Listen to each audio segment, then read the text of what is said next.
Aujourd'hui, je m'adresse particulièrement à toutes ces femmes qui aiment trop faire recours à leur pasteur lorsqu'elles ont des difficultés. Sœur, tu es une porte pour faire tomber le pasteur. Plusieurs femmes ont fait tomber des pasteurs par rapport à ça. Je ne dis pas que c'est mauvais de faire appel à son pasteur lorsqu'on a des difficultés. On a des problèmes, on n'arrive pas à gérer certaines situations. On fait recours à l'homme de Dieu pour une intervention, pour un guide, pour un conseil. Ça, c'est une bonne chose et j'encourage les gens à faire cela. Mais il y a ces femmes qui ne sont pas sages. C'est-à-dire que parce que tu as des problèmes, tu ne sais pas comment mettre la limite sur des choses que tu racontes au pasteur et tu racontes tout sauf rien et tu fais tomber l'homme de Dieu. Je t'explique. C'est-à-dire qu'il y a des femmes, lorsque vous appelez, vous avez des problèmes de couple, vous avez des difficultés. Même quand vous appelez, surtout concernant les problèmes d'intimité. C'est-à-dire que tu appelles le pasteur et tu commences à lui raconter même des choses avec des détails inutiles. Je m'explique. Tu appelles le pasteur. Déjà, tu appelles le pasteur vers 2 heures du matin. Ce n'est pas un cas d'urgence. C'est juste parce que vous avez eu une dispute avec votre mari. On n'est pas en train de te tuer là-bas. Ce n'est pas une urgence pour toi d'appeler le pasteur à 2 heures du matin. Mais tu l'appelles vers 2 heures du matin en oubliant que c'est quand même une personne. Il a aussi sa femme. Il doit aussi dormir. Il a aussi son foyer. Il a aussi ses enfants. C'est aussi un père. C'est aussi un mari pour quelqu'un. Donc quand vous appelez à 2 heures du matin, quoi? Pour dire quoi? Juste pour dire que votre époux ne veut pas vous toucher. Et vous appelez un pasteur à 2 heures du matin. Et le pasteur quitte son lit. Peut-être qu'il avait aussi eu une petite dispute avec sa femme. Et du coup, vous lui racontez, pasteur, je suis là. Non, je parle d'une chose qui s'est passée. Je ne parle pas en vain. C'est une chose qui s'est passée. Et c'est l'intéressée, c'est cette sœur qui a voulu que je parle de cette histoire. Voilà pourquoi j'en parle. C'est-à-dire, la sœur appelle le pasteur vers 2h30 du matin. Pendant que le pasteur dormait, il a laissé sa femme au lit. Il va causer avec cette sœur au téléphone, pensant que c'était un cas d'urgence.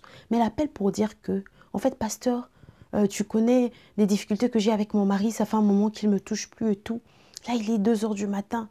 Vraiment, je suis une femme. J'ai besoin de mon mari. Là, il dort, il ne me touche pas. Il a même quitté le lit, il est parti dormir au salon. Ma sœur, qu'est-ce que vous communiquez? C'est-à-dire, quand vous parlez de certaines choses, il faut qu'il y ait la sagesse. Regardez un peu l'heure à laquelle vous appelez le pasteur. Tu lui appelles à 2 heures du matin. Comme quoi? Pour lui faire comprendre que vous avez besoin de l'intimité, mais que votre mari n'est pas disponible pour être intimement avec vous et que vous êtes une femme, vous avez besoin d'un homme. Alors, où est la sagesse dans tout ça? Ce n'est pas que vous êtes en danger de mort, que c'est une maladie difficile, que vous avez besoin de l'intervention de votre pasteur ou d'une prière à cette heure-là. Non. C'est pour une situation qui peut bien s'arranger au calme. C'est-à-dire que vous pouvez dormir calmement et rester calme jusqu'au lendemain matin. Et même après même 2 jours, vous pouvez même rester calme, gérer ce calme-là. Et puis après, chercher peut-être à parler à votre pasteur. Non. Non, non, il faut appeler à 2 heures du matin pour dire à l'homme de Dieu que tel que je suis là, j'ai des envies. Mon mari ne peut pas me satisfaire. Ma soeur, qu'est-ce que vous faites? Qu'est-ce que vous faites? Il y a des sœurs, vous rendez des pasteurs comme des esclaves. Oui, en appelant, même là où vous n'êtes pas censé appeler, en appelant aux heures qui ne sont même pas respectées. C'est-à-dire respecter un peu. Si c'est en cas de maladie, ça on pourra comprendre. Peut-être que vous êtes en danger de je ne sais quoi. Là on pourra comprendre. Mais pour des choses comme ça, vous appelez un homme de Dieu. Vous appelez le mari de quelqu'un. Vous appelez un père de famille. C'est-à-dire que pour qu'il fasse quoi en ce moment-là? Pour qu'il laisse sa femme et qu'il vienne intervenir dans votre foyer cette nuit-là, pour qu'il dise à votre mari, hé, frère, bien-aimé, en tout cas, vous devez satisfaire votre... Mais attendez, attendez. Non, attendez. Et à ces femmes, vous avez des problèmes avec vos maris parce que vous ne pouvez pas garder en fait certaines choses pour vous. Votre mari a des difficultés ou je ne sais pas quoi, il n'arrive pas à vous satisfaire sexuellement. Essayez de parler avec lui. Essayez de savoir d'abord quel est le problème. Ce n'est pas parce que vous partez dire au pasteur que ça va résoudre le problème. Vous êtes inconsciente à savoir que le pasteur, c'est un homme. Ok? C'est un homme qui a des sensations. C'est un homme qui a aussi des problèmes. Peut-être que même il peut avoir les mêmes difficultés que votre mari, mais que vous ignorez. Et lorsque vous partez exposer votre mari n'importe comment face à votre pasteur, c'est-à-dire que quelque part vous lui manquez du respect.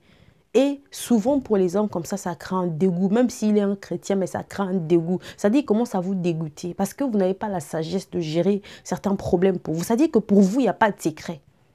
Tout problème, presque à 95% de vos problèmes, vous devez les ramener à votre pasteur. C'est pas comme ça. Votre homme a besoin de respirer un peu. Il y a des problèmes que vous devez gérer entre vous. C'est justement ça. Parce que le mariage, c'est des choses qui arrivent auxquelles vous faites face ensemble en tant que couple et c'est ce qui solidifie votre mariage.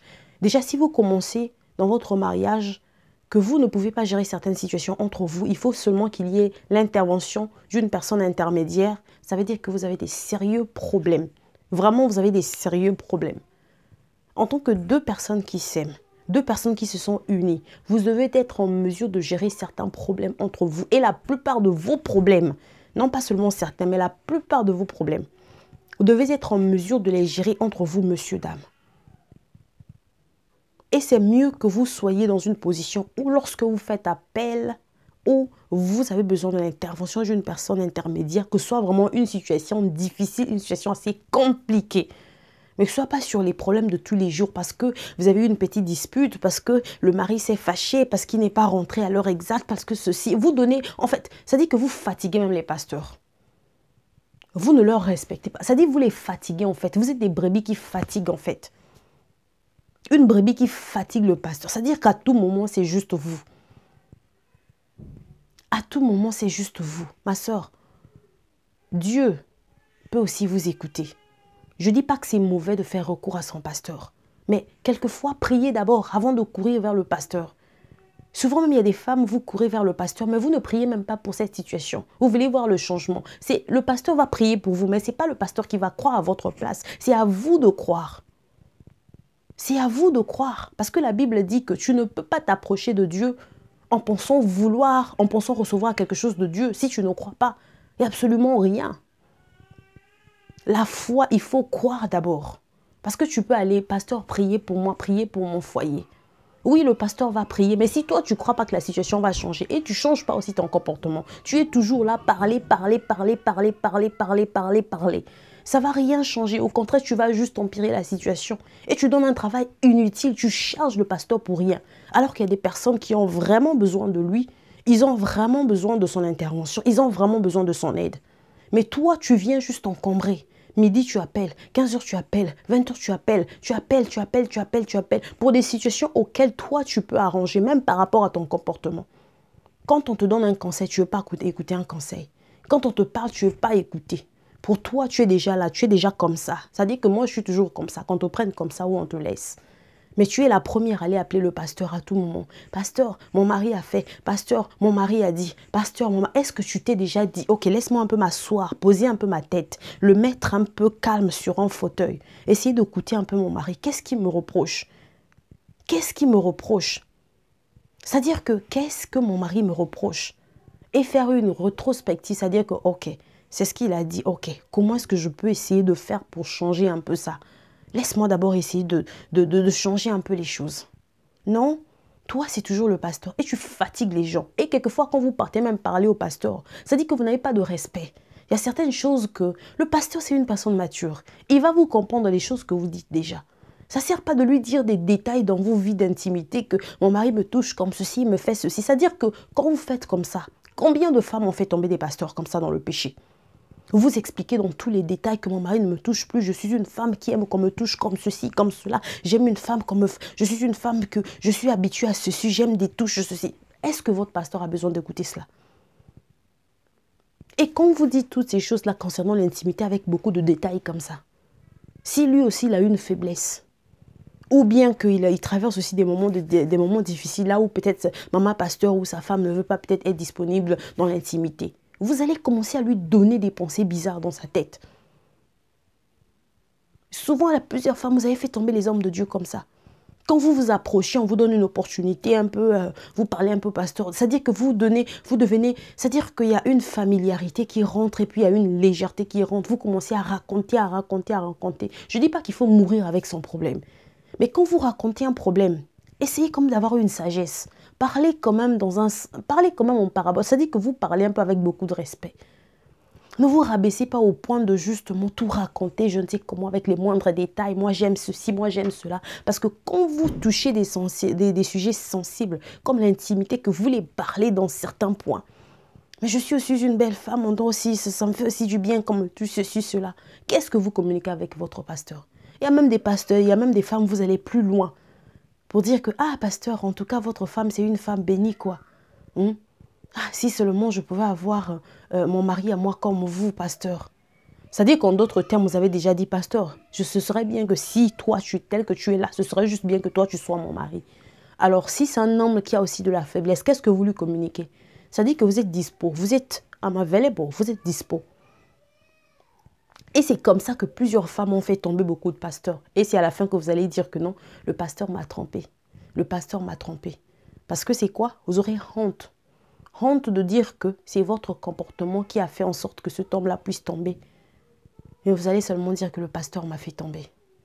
J'espère que cette vidéo a quand même recadré quelqu'un, a quand même rappelé quelqu'un une bonne chose. Alors moi, c'est Allegra Mombouli.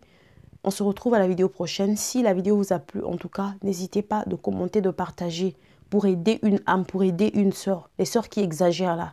Les sœurs qui exagèrent avec vos problèmes. C'est comme si c'est vous qui avez les problèmes qui dépassent tous les problèmes du monde. Consultez votre pasteur quand c'est quand même nécessaire. Et comprenez que c'est un homme qui a aussi une femme. C'est le mari de quelqu'un. C'est aussi un papa pour ses enfants, pour sa famille. Il a aussi besoin de ses enfants. Il a aussi besoin de sa femme.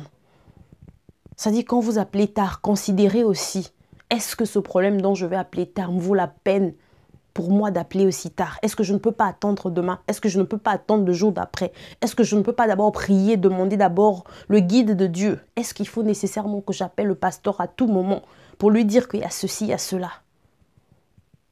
Donc c'est ça que j'avais à partager avec nous. J'espère qu'une personne a été bénie. Alors je vous retrouve très bientôt dans la vidéo prochaine. God bless you and I see you. Bye bye.